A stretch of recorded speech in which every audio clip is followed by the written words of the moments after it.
This is about freedom. Freedom for Ukraine. Freedom everywhere. It's about the kind of world we want to live in, the world we want to leave to our children. So may God protect the brave Ukrainian defenders of their country and keep the flame of liberty burning brightly as we can. Thank you. Mr. President, why are you taking this decision now? Did Germany force you to change your mind on sending tanks? Germany didn't force me to change your mind. We wanted to make sure we were all together. That's what we're going to do all along. And that's what we're doing right now. Thank you. Mr. President, any response to the Pence disclosures of classified documents? Sir, are the searches of your homes completed? Mr. President, when is Jeff Zients starting as your next Chief of Staff? Will you search for Hobit? We remain united and determined as ever. Those words from US President Joe Biden as he announced plans to send 31 Abrams tanks into Ukraine. This after Germany announced that it would send tanks into the country, a change in plan and policy from just a week ago. I want to delve into this a bit deeper. Our White House reporter Natasha Bertrand is tracking developments in Washington, D.C., but I want to begin with our diplomatic editor, Nick Robertson, who joins us from London. Good to have you both with us. We just heard their statements from the U.S. president. A change in policy from the U.S., Nick, from just a week ago, where we heard from U.S. officials saying now is not the time to send these types of tanks into Ukraine. Certainly, he is now saying that 31 tanks will go in. It will take months before they're operational. It's going to take a lot of time to train the Ukrainians to use them. Yeah, and there was one other nugget of information there I don't think we were aware of or hadn't garnered much publicity today, and that is the fact that it's President Zelensky's birthday. That's what President Biden said. The knowledge of the tanks, the announcements today coming from the German Chancellor Olaf Scholz, coming from President Biden, this had been partially leaked last night, but the announcements waiting for today, President Zelensky must be feeling, although these gifts of military support are for his nation, and he knows that, he must be feeling that this is perhaps one of the best birthdays he's had, although the gratification will clearly be delayed. President Biden saying it's going to take some time to get the tanks there, the German Chancellor Olaf Scholz and his officials saying that it could be 3 months before the Ukrainians are actually trained, before they can actually get their hands on the tanks in the battlefield. Both the Chancellor and the President there talking about the support packages that are going to have to be provided, the mechanical repairs, the spare parts, all of that part of this big package. The key part in the short term, though, the training of Ukrainians on this equipment. And of course, there's a vast array of new equipment that the Ukrainians have got to bring into their inventory now. The fighting vehicles as well that work side by side with the tanks, the air defense systems. So we can see that the coming months, there is a large portion of the Ukrainian military that's going to have to go through hands-on training away from the front line at a time when there's this real concern that Russia could launch a spring offensive. There's a lot of moving pieces to this war, but this is the best piece for President Zelensky right now. Yeah, as you mentioned, President Zelensky's birthday, a gift, although it will be delayed. I want to go to Natasha for more on this U.S. decision, because Natasha, just a week ago, U.S. officials were saying now is not the time to send these tanks to Ukraine. What changed? Yeah, and actually it was funny at the end there, a reporter directly asked President Biden whether Germany had forced him to change his mind on the tanks, of course referring to that German signaling to the U.S. that they were not going to send Leopards unless the U.S. sent the Abrams tanks. And President Biden said, no, Germany did not force me to change my mind, but we wanted to do this all together.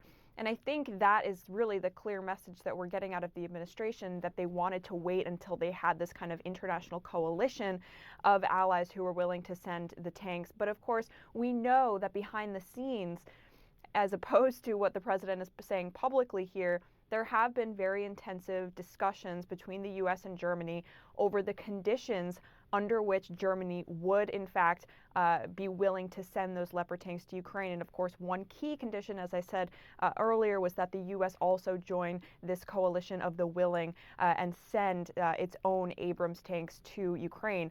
And so now I think what we're seeing is an administration that's trying to kind of clean up its remarks from last week when they said so publicly that they did not believe that the Abrams tanks would make sense at this point for Ukraine in the conflict, laying out all of the challenges that they believed would come with these very heavy tanks being transferred there, including the fact that they run on very expensive fuel and that they break down very often. We were told this morning by U.S. officials that now the administration, now that it has decided to send these Abrams tanks, they are also working really hard to figure out how to solve those logistical and maintenance issues. And that is partly why it's going to take so long for these tanks to actually get to the battlefield, because the Ukrainians have to be trained not only on how to operate these massively complex 70-ton tanks, but also how to maintain them and how to fix them if they do break down on the battlefield. And along with that, we're told the U.S. is going to be sending recovery vehicles that will essentially allow the Ukrainians to tow those tanks off the field and repair them as needed. So the bottom line here is there is a lot of things that the Ukrainians will need to be trained on. That part is true, and that we will likely not be seeing these Abrams tanks on the field in Ukraine for quite some time now. All right, Natasha, Bertrand for us in Washington, D.C., and Nick Robertson for us in London. Good to have you both with us. Thank you. And we are going to stay on this story. I want to welcome Michael Bociurkiw. He is a global affairs analyst and a senior fellow at the Atlantic Council. He joins us via Skype from London. Good to see you, Michael. Good to see you again, Lynda. So there was a great deal of negotiation over the past few weeks and months for this to take place, for Germany to make its announcement to send in tanks into Ukraine in conjunction with the US coming to terms and making this agreement. What should we make of this? Well, of course, the news is great news for Mr. Zelensky, for the Ukrainian population, which has been suffering terribly and continues to do so. It's actually getting worse for a lot of them. But my worry, and I may sound like a little bit of a broken record here because I've been saying for quite some time, is that these gaps in decision-making actually give the Kremlin a huge opportunity to regroup, to dig new trenches, to think of new tactics. And I think Natasha and Nick nailed it perfectly in terms of portraying the amount of time that it's going to take to get these tanks on the ground and operational. Look, as Nick said, a large number of Ukrainian soldiers are going to have to be taken away from the front line and trained in the use of these vehicles. In my discussions with the soldiers traveling on trains, for example, they're getting very little breaks as it is. Their lines are stretched quite thinly. So I don't know how much capability that will remove from Ukraine's fighting power on the front line, but it should be a concern. And you wrote about what this could mean for the war in terms of retaliation. Nick mentioned the fears of a spring offensive. And Russia has already said this could heighten the war. Yeah, and you know, Lynda, it's so sad because I think about 10 days ago when that deadly strike happened on Dnipro with a missile designed to sink an aircraft carrier, I mean, that showed us clearly that there are red lines left in terms of Russia's approach to this war. As soon as we think we've seen the worst of Russian behavior, they commit more mass atrocities. And knowing what we do of the Russian playbook elsewhere, for example, in Syria, I think there'll be more of a, sad to say, is kind of scorched earth policy towards civilian populations. Look, I just left Ukraine 2 days ago, and on the way out, I did notice quite a flow of Ukrainians from the east to other cities and also to places like Europe. And that's another fear, is that even if the Russians don't strike with their full force, that the anxieties, especially as the one-year anniversary comes up, this will trigger more mass flow of people westwards. Big picture, if you will, what do these tanks mean for the battle on the front lines once they are operational in the coming months? And how much more air defense help is needed? Sure. Well, look, I mean, the two things Ukrainians have been begging for is air cover as well as the battle tanks. So according to my kind of cafeteria napkin calculation, the Ukrainians are asking between 300 and 400. Right now, publicly, we have commitments between the UK, the Europeans, and the US of about 100 tanks. So it's still quite a ways to go. I know, for example, in my own country of Canada, we have those Leopard 2 tanks, but they're either in storage or they haven't been used for a long time. Will take a while to get those. And these are heavy tanks as well.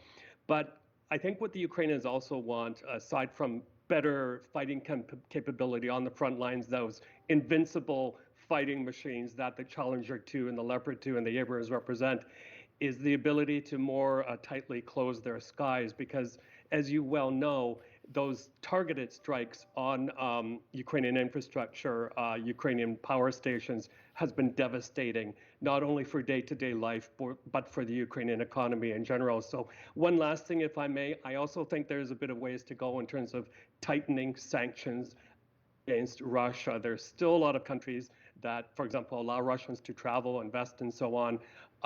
More targeted action for the few friends left for Russia, like Iran and North Korea as well. And Michael, you write about the incremental gains for both Ukraine and Russia over the last few months, particularly the battle for Solidar, that town in Bakhmut, which Ukraine has been reluctant to say is in the hands of Russia. If it is, that is the first success for Russia, really, a major success since July last year. What does that setback indicate? Well, first of all, I think for Russia, it's much more of an achievement, Solidar, for PR propaganda purposes than for strategic purposes. We're not convinced, for example, that it will provide them with an easy street to Bakhmut. For the Ukrainians, I think what happened there is they calculated that, unlike the Russians, who were prepared to send soldiers in incredible numbers into a meat grounder situation, the Ukrainians do care about human life, and they do pull back when they need to. But I don't think it's seen as a huge loss for Ukrainians. They're still performing magnificently. But, and there are a lot of buts in a story with a lot of moving pieces, is that I am worried about the fatigue that comes in with the Ukrainian soldiers at the front line for so long. And also, the Ukrainians don't talk about it very often, but there are losses on the Ukrainian side. I think one official said as many as 100 a day or so. Multiply that by plus 300, and that is a lot. A religious leader recently told me that, quote, our priests know what the losses are because they're the ones who have to officiate over these burials. So the longer, of course, the war goes on, the bigger toll on the nation in terms of human lives and cost to the economy. And we are, of course, approaching that 1-year anniversary since this invasion began. Michael Bociurkiw, good to have you as always. Thanks so much for joining us. My pleasure. Thank you.